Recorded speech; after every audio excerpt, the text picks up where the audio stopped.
సోమరి పిశాచం. తోటపల్లి అనే ఊళ్ళో ఉండే పరాంకుశం అనేవాడు పరమ బద్ధకస్తుడు, సోమరి. వాడికి చిన్నతనంలోనే తల్లిపోవడంతో తండ్రి అల్లారు ముద్దుగా పెంచాడు. ఇప్పుడు 25 వయసు నిండిన వాడికి ఇక్కడి వస్తువు అక్కడ పెట్టడానికి బద్ధకం. పొద్దున్నే తండ్రి గేదెల పాలు తీసి 4 ఇళ్లల్లో పోసి వంట చేసి పొలం పనులకు పోయాక వాడు నిద్ర లేచేవాడు. తర్వాత భోజనం చేసి సాయంత్రం దాకా ఊళ్ళోని మిత్రులతో హాయిగా కబుర్లాడుతూ కాలక్షేపం చేసి చీకటి పడే వేళకు ఇల్లు చేరేవాడు. పరాంకుశం సోమరితనం ఎరిగిన వాళ్ళు కావడంతో ఊళ్ళో వాడికి ఎవ్వరూ పిల్లనివ్వలేదు. ఎంతో ప్రయత్నం మీద 4 ఊళ్ళ అవతల ఉన్న నాగమణితో వాడి పెళ్లి జరిగింది.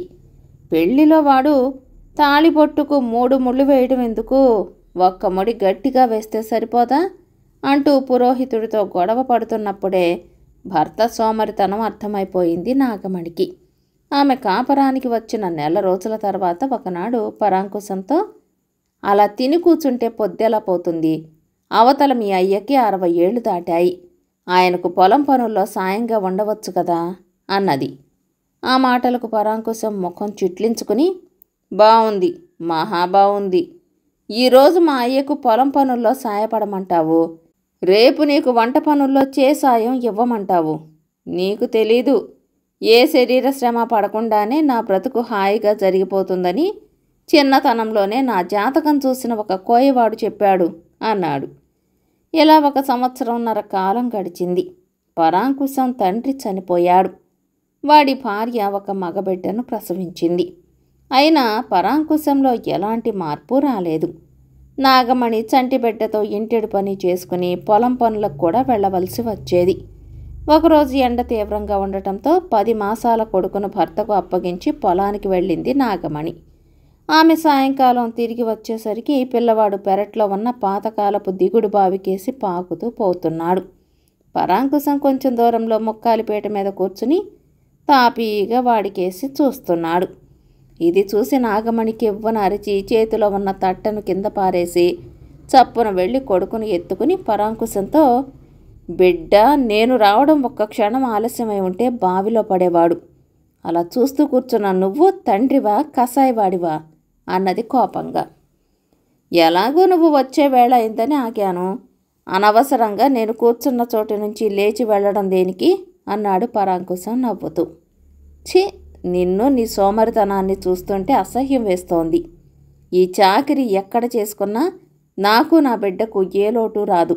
ఇక్కడుంటే నా బిడ్డ కూడా దక్కెట్టు లేడు అంటూ కొడుకును తీసుకుని నాగమణి పుట్టింటికి వెళ్ళిపోయింది. పక్కన ఉన్న అరుగుకు వారగా ఆనించి ఉన్న మంచాన్ని వాల్చేవాళ్లు లేకపోవడంతో రాత్రి 2వ జాము వరకు ముక్కాలిపేట మీదే కునికిపాట్లు పడుతున్న పరాంకుశం ఏదో అలికిడై కళ్ళు తెరిచాడు. అతడికి అరుగు మీద కూర్చుని ఉన్న పిశాచం ఒకటి కనిపించింది.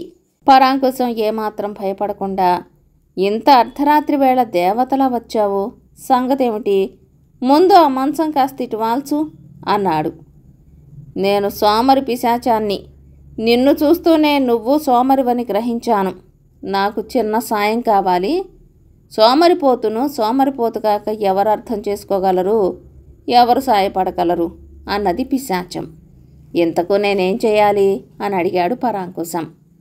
1 పలుగు పారా తీసుకుని నా వెంటరా అన్నది సోమరి పిశాచం. అవేవో నువ్వే పట్టుకురా అని పిశాచం వెంట బయలుదేరాడు పరాంకుశం. దారిలో సోమరి పిశాచం పరాంకుశంతో, నీకు శ్రమ తెలియకుండా ఉండేందుకు నేను పిశాచమైన కారణం గురించి చెబుతాను విను అన్నది. సరే, అలాగే చెప్పు అంటూ తలూపాడు పరాంకుశం. బతికున్న రోజుల్లో సోమరి పిశాచం పేరు సోమయ్య. ఇంటికి పెద్ద కొడుకైన సోమయ్య ఏ బాధ్యత లేకుండా తిని తిరుగుతూ ఉండేవాడు. వాడికి 3 మిత్రులు. మొదటివాడు మహాపాపి, వాడు చేయని పాపకార్యం అంటూ ఏదీ లేదు. రెండోవాడు సర్వదుర్గుణాల పుట్ట. మూడోవాడిలో లోకంలో ఉన్న వ్యసనాలన్నీ ఉన్నాయి. సోమయ్య సోమరితనం కొద్దీ కాలక్షేపానికి వాళ్లతో కలిసి తిరిగేవాడు. అయితే వాళ్ల చెడు ప్రభావం మాత్రం అతని మీద పడలేదు. సోమయ్య ఒక్కగానొక్క చెల్లెలు పెళ్లికి ఎదిగింది. పెళ్లి ఖర్చుల కోసం సోమయ్య తండ్రి పొలం అమ్మి ఆ డబ్బుతో రాత్రివేళ పొరుగురు నుంచి తిరిగి వస్తూ ఉండగా అతన్ని ఎవరో అనుసరించి రాసాగారు. వాళ్లను దొంగలుగా అనుమానించి సోమయ్య తండ్రి డబ్బును ఒక మర్రి చెట్టు కింద పాతి తన ఊరును సమీపించే సమయంలో వాళ్ళు ఆయన్ని చుట్టుముట్టి డబ్బు దొరక్కపోయేసరికి కొట్టి పారిపోయారు. ఆ దెబ్బలకు సోమయ్య తండ్రి మంచం పట్టి చనిపోయే ముందు సోమయ్యకు ఆ డబ్బు ఎక్కడ పాతింది వివరంగా చెప్పి అనుకున్న ముహూర్తానికి చెల్లెలి పెళ్ళయ్యేలా చూడమన్నాడు. సోమరి సోమయ్యకు తండ్రి చెప్పిన చోటుకు వెళ్ళి డబ్బు తవ్వుకు రావటానికి బద్ధకం. తల్లి పోరిన మీదట ఇంకా 2 రోజుల్లో పెళ్లి గడువనగా ఒక రాత్రి వేళ పలుగు తీసుకుని బయలుదేరాడు. ఆ పగలు మాటల సందర్భంలో సంగతి గ్రహించిన అతని దుష్టమిత్రులు ముగ్గురు చీకట్లో చాటుగా సోమయ్యను అనుసరించారు. ఇది పసిగట్టిన సోమయ్య ప్రమాదాన్ని శంకించి తండ్రి చెప్పిన మర్రి చెట్టు దగ్గరకు పోకుండా దారిలో కనిపించిన మరొక మర్రి చెట్టు కింద తవ్వసాగాడు. ఆ సమయంలో పరమదుష్టులైన అతని మిత్రులు అతడి మీద చెట్టు చాటు నుంచి ఒక బండరాయిని విసిరారు. ఆ దెబ్బకు సోమయ్య అక్కడికక్కడే ప్రాణాలు వదిలాడు. అన్నిటా అన్యాయం జయించదంటారు. ఆ సమయంలో ఎవరో ధర్మదేవత ఉసికొల్పినట్టు 3 పులులు గాండ్రిస్తూ వచ్చి ఆ ముగ్గురు దుర్మార్గుల్ని చీల్చి చెండాడినాయి. సోమరి పిశాచం తన కథ వివరించి, నేను డబ్బు తవ్వి తెచ్చేందుకు వెళ్ళి ప్రాణాలు పోగొట్టుకోవడంతో నా చెల్లెలి పెళ్ళి ఆగిపోయింది. ఆ దిగులుతో కొద్ది రోజులకే మా అమ్మ చెల్లెలు చనిపోవటం జరిగింది. దుష్ట స్నేహితులు ముగ్గురు నరకానికి పోయారు. నేను మాత్రం ఎటూ కాని ఈ లోకంలో తిరుగుతున్నాను అని ముగించేసరికి వాళ్ళు మర్రి చెట్టు దగ్గరికి వచ్చారు. పిశాచం చెప్పిన చోట తవ్వి పరాంకుశం కొన్ని నాణేలను బయటకు తీశాడు. అప్పుడు పిశాచం పరాంకుశంతో, ఈ సాయంత్రం నీ భార్య కొడుకు ఈ దారి వెంట వెళ్తూ ఉండగా చూశాను. నీ భార్య ఆకలితో ఏడుస్తున్న నీ కొడుకును సముదాయిస్తూ, ఒక సోమరి కడుపున పుట్టినందుకు నీకీ కష్టాలు తప్పవు తండ్రి అన్నది కళ్ళ నీళ్లతో. ఈ డబ్బు తీసుకుపోయి ఏదైనా వ్యాపారం ప్రారంభించు. భార్యా బిడ్డలను ప్రేమగా చూసుకో. సోమరితనం ఎంత ప్రమాదకరమైందో నా కథ వల్ల తెలిసింది కదా అని తీతువు పెట్టగా మారి చెట్టు మీదికి ఎగిరిపోయింది. పరాంకుశం గోతిలోని నాణేలన్నీ పైకి తీసి చూశాడు. అవి ఈ కాలంలో చెల్లని నాణేలు. వాటిని తిరిగి గోతిలోనే పాతిపెట్టి ఇంటికి బయలుదేరాడు పరాంకుశం. వారం రోజుల తర్వాత తమ ఊరి మనిషి తెచ్చి ఇచ్చిన జాబు అందుకున్నది పరాంకుశం భార్య నాగమణి. అందులో పరాంకుశం ఇలా రాశాడు: ఇన్నాళ్లకు నా తప్పు నేను తెలుసుకున్నాను. స్వయంగా వచ్చి నిన్ను తీసుకురావడానికి పొలం పనుల్లో క్షణం తీరుబాటు లేదు. నువ్వు బాబును తీసుకుని వెంటనే బయలుదేరిరా. ఆ జాబు ద్వారా భర్తలో వచ్చిన మార్పును అర్థం చేసుకున్న నాగమణి కళ్ళల్లోంచి ఆనంద బాష్పాలు జాలువారాయి. అప్పటికప్పుడే కొడుకును తీసుకుని తన ఊరికి ప్రయాణమయ్యింది. కథ సమాప్తం. టర్కీ జానపద కథ నిర్భయురాలు. పూర్వం టర్కీ దేశంలో అమీర్ అనే పేదవాడు ఉండేవాడు. కొంతకాలం క్రితం అతని భార్య చనిపోయింది. అతడికి సల్మా అనే కూతురున్నది. ఎదిగి పెళ్ళీడుకొచ్చిన సల్మాని చూసి వృద్ధాప్యంలో పడ్డ అమీర్ చాలా విచారపడుతూ ఉండేవాడు. జీవితమంతా కష్టపడి కూడా అతను ఎర్రని ఏగాని వెనకేయలేకపోయాడు. ఈ పరిస్థితిలో కూతురి పెళ్లి చేయడం ఎలా? ఇది అతని విచారానికి కారణం. సల్మాకు చిన్నప్పటి నుంచి దయ్యాలు భూతాలు గురించిన కథలు వినడం మహాసరదా. అలా విని విని ఆమె భయం అంటే ఏమిటో తెలియని దానిలా మారిపోయింది. ఒకసారి అమీర్ ఇంట్లో చిన్న విందు జరిగింది. ఆ రాత్రి విందుకు అమీర్ బాల్య స్నేహితుడు అహ్మద్ కూడా వచ్చాడు. ఆయన తోళ్ల వ్యాపారంలో బాగా సంపాదించాడు. విందు అర్ధరాత్రి వరకు సాగింది. ఇంతలో దుకాణం నుంచి కొని తెచ్చిన తేనె రొట్టెలు అయిపోయాయి. అహ్మద్ ఇంకా కావాలని అడగడంతో అమీర్ కూతురు సల్మాను పిలిచి, అమ్మా, నువ్వు వెళ్ళి దాదా దుకాణం నుంచి 4 తేనె రొట్టెలు తీసుకురా అన్నాడు. అహ్మద్ ఇది విని ఆశ్చర్యపోతూ, దాదా దుకాణం శ్మశానం ఆవల ఉంది. ఈ అర్ధరాత్రి సమయంలో శ్మశానంలో నుంచి వెళ్ళడానికి సల్మాకు భయం వేయదా అని అడిగాడు. ఓహో, సల్మా ప్రపంచంలో దేనికి భయపడదు అన్నాడు అమీర్ సగర్వంగా. సల్మా దాదా దుకాణం నుంచి తేనె రొట్టెలు తీసుకొచ్చింది.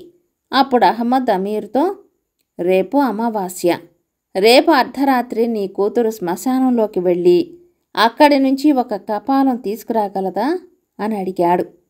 ఒకటేం కర్మ, అక్కడ దొరికిన కపాలాలన్నీ తెమ్మన్నా తెస్తుంది. ఏం పందెం కాస్తావా? 100 బంగారు కాసులు అన్నాడు అమీర్ నవ్వుతూ. పందానికి అంగీకరించాడు అహ్మద్. తెల్లవారాక అతను ఖాన్ అనే ముసలివాడికి డబ్బాస చూపించి ఆ రాత్రి శ్మశానంలో ఏం చేయాలో వాడికి చెప్పి అర్ధరాత్రి అవుతూనే అమీర్ ఇంటికి వచ్చి సల్మాతో శ్మశానానికి పోయి కపాలం ఒకటి తెమ్మన్నాడు. సల్మా తండ్రి అమీర్ అనుమతి తీసుకుని శ్మశానానికి వెళ్ళింది. అక్కడ అహ్మద్ వేసిన పథకం ప్రకారం ఒక గోరీ వెనుక గొయ్యిలో ముసలి ఖాన్ రహస్యంగా దాక్కున్నాడు. సల్మా చీకట్లో వెదికి ఒక కపాలం తీసుకున్నది. వెంటనే ఖాన్ కీచు గొంతుతో, ఏయ్ పిల్ల, ఆ కపాలం మా అమ్మది, దాన్ని ముట్టుకోకు అన్నాడు. సల్మా దాన్ని వదిలేసి మరొక కపాలాన్ని తీసుకున్నది. ఖాన్ గోరీ వెనక గొయ్యిలో నుంచి మరింత కీచుగొంతుతో, ఏయ్, అది మా నాన్న కపాలం, ముట్టకు అన్నాడు. ఇది విని సల్మా కపాలాన్ని కింద పడవేసి కోపంగా గోరీ వెనక్కు వెళ్ళింది. ఆ చీకట్లో గొయ్యిలో దాగి ఉన్న ఖాన్ బట్టతల ఆమెకు కపాలంలా కనిపించింది. అయితే అది అటూ ఇటూ ఊగుతూ ఉండటం ఆమె గమనించింది. సల్మా గట్టిగా పళ్ళు కొరుకుతూ, ఒరే బట్టతల సైతాన్, ఇక నోర్ముయ్యి, మళ్ళీ నోరెత్తావో బండరాయితో చితక్కొట్టి నీ కపాలాన్నే తీసుకుపోతాను అంటూ ఖాన్ తల మీద 4-5 సార్లు బలంగా తన్నింది. ఆ దెబ్బలతో ఖాన్ దెమ్మ తిరిగి గోతిలోనే స్పృహ కోల్పోయాడు. సల్మా అక్కడ దొరికిన మరొక కపాలాన్ని తీసుకుని ఇంటికి తిరిగొచ్చింది. ఓడిపోయిన అహ్మద్ పందెం ప్రకారం అమీర్కు 100 బంగారు కాసులు ఇచ్చుకున్నాడు. ఆనాటి నుంచి నిర్భయానికి మారుపేరుగా సల్మాను ఆ గ్రామంలో చెప్పుకోసాగారు. సల్మా ఉండే గ్రామానికి పక్కన ఉన్న ఒక గ్రామంలో సులేమాన్ అనే ఒక ధనవంతుడైన యువకుడుండేవాడు. అతడు ధనికుడే కాక మంచి అందగాడు. అయినా అతనికి పిల్లనివ్వడానికి ఎవ్వరూ ముందుకు రాలేదు. అంతేకాక అతని ఇంట్లో పనికి కుదిరిన నౌకర్లు వారం తిరగకుండానే పారిపోయేవాళ్ళు. ఇందుకు కారణం చనిపోయిన అతని తల్లి పూత రూపంలో ఎంట తిరుగుతూ ఉండటం. సల్మా ధైర్య సాహసాల గురించి విన్న సులేమాన్ ఆమెకు పెద్ద జీతం ఆశ చూపి తన ఇంట్లో పనికి కుదుర్చుకున్నాడు. సల్మా సులేమాన్కు భోజనం వడ్డించినప్పుడల్లా పక్కన మరొక పళ్ళెంలో కూడా భోజనం వడ్డించి సులేమాన్ తల్లి పూతంతో, పెద్దమ్మ, కూరలు అవి బాగున్నాయి, తృప్తిగా తిను అంటూ మంచి మాటలతో భూతం ఆదరణను సంపాదించుకున్నది. ఒకనాడు సులేమాన్ వ్యాపారం పని మీద పట్నం వెళ్ళాడు. రాత్రివేళ సల్మా ఇంటి పనులు చేసుకుంటూ ఉండగా తల్లి భూతం ఆమెకు కనిపించి, ఏమే అమ్మాయి, నన్ను చూస్తే నీకు భయం కలగడం లేదా అని అడిగింది. సల్మా తాపీగా, భయమా?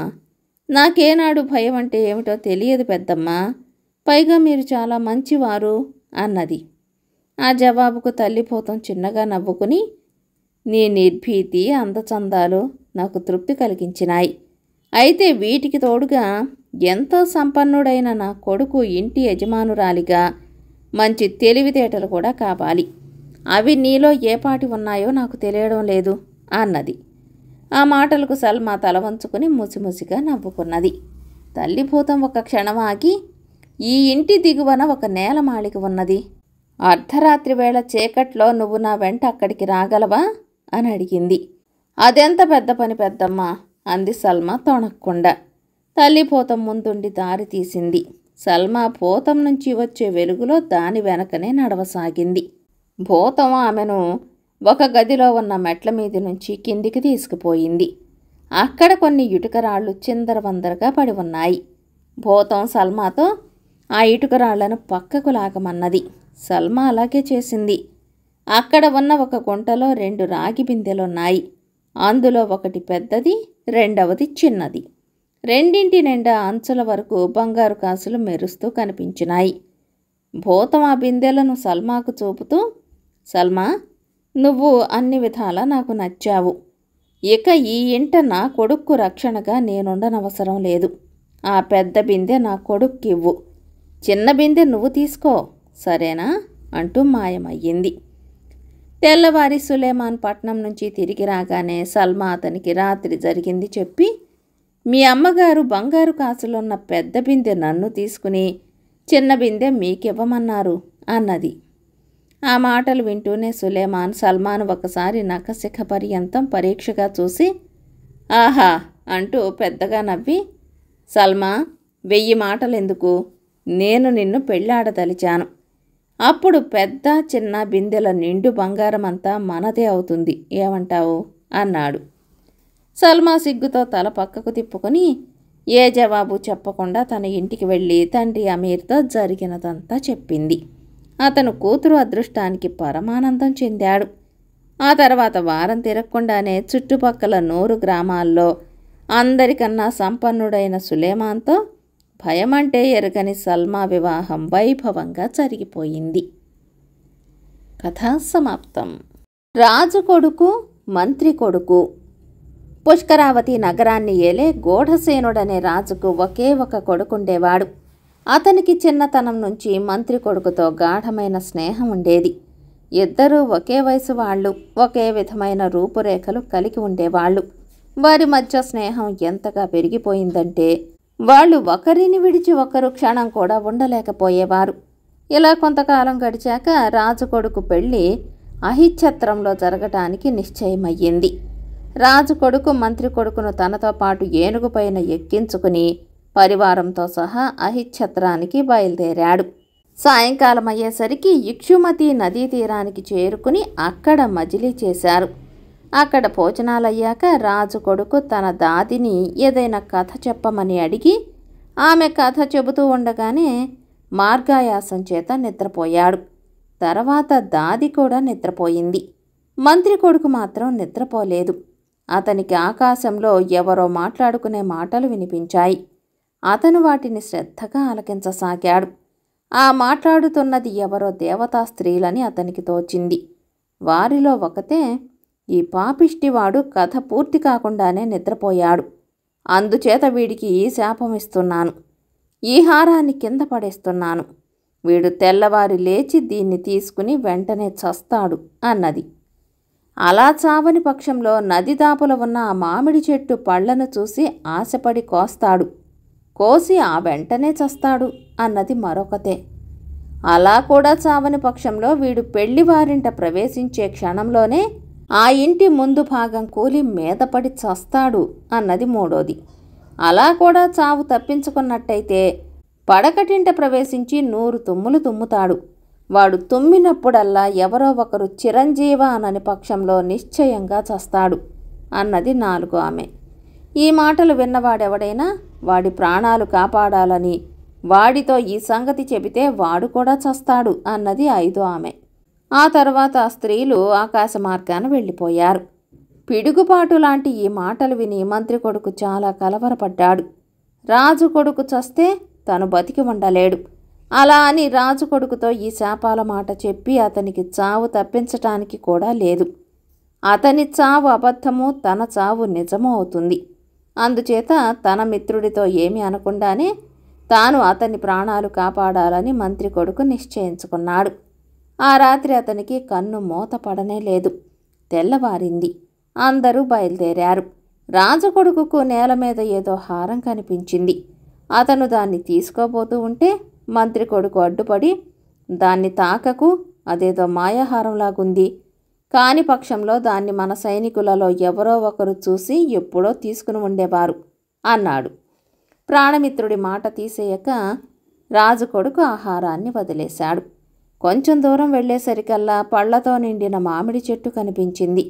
రాజు కొడుకు ఆ మామిడి పళ్లను కొయ్యబోయాడు. మిత్రమా, వాటిని తాకకు, అవి తినదగిన పళ్ళైతే ఈ అరణ్యంలో ఉండే కోతులు ఎప్పుడో వాటిని కొరికేసేవి అన్నాడు మంత్రి కొడుకు. అంత చక్కని మామిడి పళ్లను వదిలేయటం బాధగానే ఉన్నా రాజు కొడుకు స్నేహితుడి సలహాను పాటించి వాటిని కొయ్యకుండానే ముందుకు సాగాడు. తర్వాత రాజు కొడుకు అహిఛత్రపురం చేరి పెళ్లివారింట ప్రవేశించబోతూ ఉండగా మంత్రి కొడుకు అతన్ని వెనక్కు లాగేశాడు. ఆ క్షణంలోనే ఆ ఇంటి ముందు భాగం కప్పు కూలింది. ఎలాగో పెళ్లి జరిగిపోయింది. ఆ రాత్రి రాజు కొడుకు పడక గదికి వెళ్ళాడు. మంత్రి కొడుకు ముందుగానే ఆ గదిలో ప్రవేశించి దాగి ఉన్నాడు. రాజు కొడుకు పక్క మీది నడుము వాల్చుతూనే తుమ్మనారంభించాడు. అతను వరుసగా 100 సార్లు తుమ్మాడు. ప్రతిసారి మంత్రి కొడుకు చిరంజీవ అన్నాడు. 100 సార్లు అలా చిరంజీవి అన్న మీదట మంత్రి కొడుకు పరమానందమయ్యింది. అతను తాను దాగి ఉన్న చోటి నుంచి పైకి వచ్చి రాజు కొడుకు చూస్తూ ఉండగానే ఆ గది నుంచి బయటికి వెళ్ళిపోయాడు.